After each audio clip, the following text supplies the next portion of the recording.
Nabi kata, celakalah Yahudi dan orang Nasrani yang menjadikan kubur Nabi mereka sebagai masjid untuk menjadi tempat ibadah.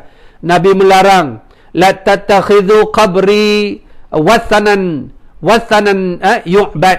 Nabi kata, jangan engkau jadikan kubur aku nanti bila aku mati, bila aku wafat sebagai apa dia? Sebagai sembahan.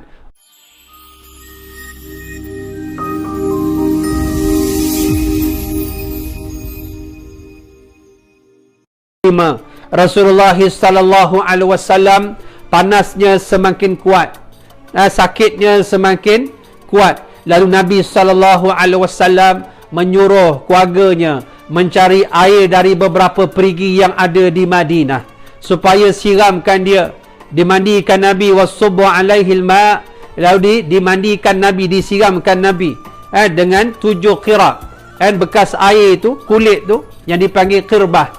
7 qirab itu diisi air daripada 7 telaga, beberapa telaga yang berbeza, disiramkan ke atas Nabi, dimandikan ke atas Rasulullah sallallahu alaihi wasallam, sehingga Nabi rasa kuat. Hatta tafiqa yaqul hasbukum hasbukum hasbukum hasbukum, sehingga Nabi berkata cukup lah. Lalu Nabi berkata, laknatullah alal yahud wa nasara ittakhadhu qubur anbiya'ihim masajid. Nabi kata, celakalah Yahudi dan orang Nasrani yang menjadikan kubur Nabi mereka sebagai masjid untuk menjadi tempat ibadah. Nabi melarang, la tattakhidhu qabri wathanan yu'bad. Nabi kata, jangan engkau jadikan kubur aku nanti bila aku mati, bila aku wafat sebagai apa dia? Sebagai sembahan untuk kamu menyembah. Jangan. Nabi menghalang. Lalu Nabi kata, fa'arada nafsahu lil qisas qailan man kuntu jalattu lahu zahran fahadha zahri falyastaqit minhu wa man kuntu syatamtu lahu irdan fahadha irdi falyastaqit minhu. Dan Nabi kata dalam keadaan dia sihat sikit, Nabi kata, hari ini aku nak membuka peluang pada siapa yang nak membalas di atas apa yang pernah aku lakukan. Kalau aku terpukul, dadanya, ini dadaku, ini belakangku, pukullah. Kalau aku ada kata dia, aku syatam dia, aku hina dia, hari ini maruah aku hinalah. Dalam keadaan sahabat-sahabat merasa sedih dengan kata-kata Rasulullah sallallahu alaihi wasallam. Lalu Nabi juga memberitahu, ausa bil ansar, usikum bil ansar. Dalam keadaan itu Nabi berpesan, kasihlah orang-orang Ansar yang telah banyak berjasa menolong Rasulullah, menolong sahabat-sahabat baginda dalam menegakkan Islam. Nabi memuliakan orang Ansar, orang Madinah. Sebab itu hari ini kita pergi Madinah, kubur Nabi di Madinah, tidak di Mekah, walaupun Nabi orang Mekah. Sebab itu janji Nabi kepada orang Ansar, dia akan balik ke Madinah, dia akan wafat di Madinah. Nabi memuliakan orang Madinah, Nabi memuliakan sahabat-sahabat Ansarnya kerana banyak memperjuangkan Islam bersama Rasulullah sallallahu alaihi wasallam. Pada hari yang keempat, saya ringkaskan cerita. Qabla arba'ati ayam, yaumul khamis qabla wafati bi arba'ati ayam, qal wa qa istada bihil waja' halummu uktub lakum kitaban lan tadilu ba'dahu wa fil baiti rijalun fihim Umar faqala Umar qad ghaliba alaihi al-waja' wa'adakumul Qur'an hasbukum kitab Allah fakhtalafa al-bait wa ikhtasamu faminhum ma yaqulu. Nabi SAW berpesan 4 hari sebelum dia meninggal, dia kata, peganglah kamu dengan Al-Quran, lan tadilu ba'dahu, kamu tidak akan sesat selama-lamanya bila kamu berpegang dengan Al-Quran. Kamu berpegang dengan Al-Quran. Lalu Nabi SAW berpesan lagi, as-salatu wa ma malakat aymanukum, as-salah, as-salah, as-salah.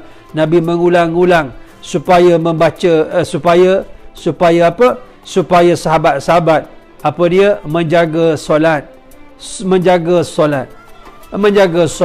Kemudian pada hari yang keempat, pada hari yang ketiga sebelum Nabi wafat, wa indal isya'i zada saqalul marad bihaitsu lam yastati al-khuruja ila al-masjid.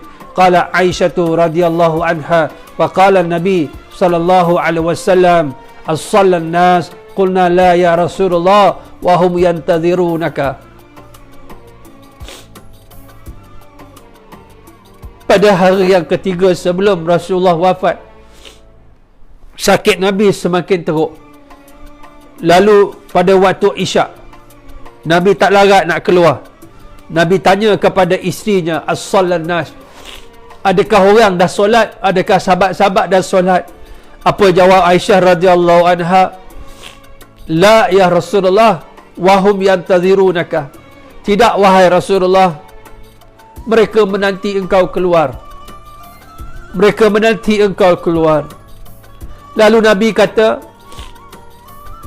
kata faqtasil fadhahaba, dan Nabi kata mandikan aku. Kemudian bila Nabi rasa kuat nak keluar ni, nak pergi sembahyang, fa ughmiya alaihi, Nabi pengsan balik.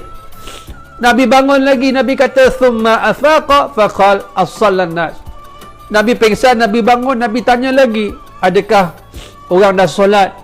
Lalu Siti Aisyah kata radhiyallahu anha, tidak, hum yantazirunaka, mereka tunggu kau.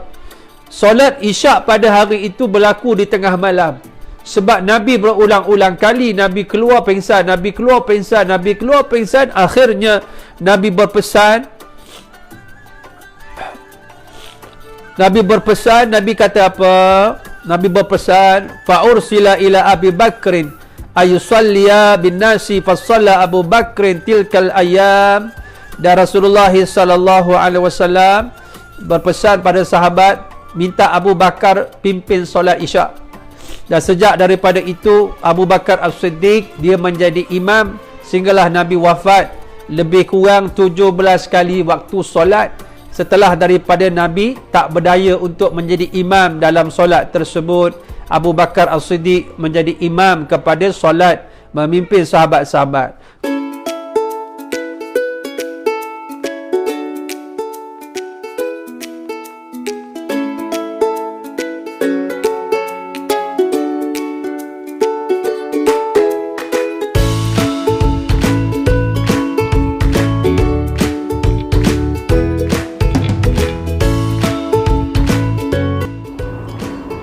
Bismillahirrahmanirrahim.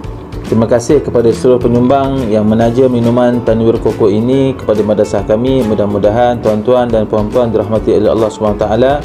Dan jangan lupa untuk membeli minuman ini dan sama-sama kita sebarkan kebaikannya.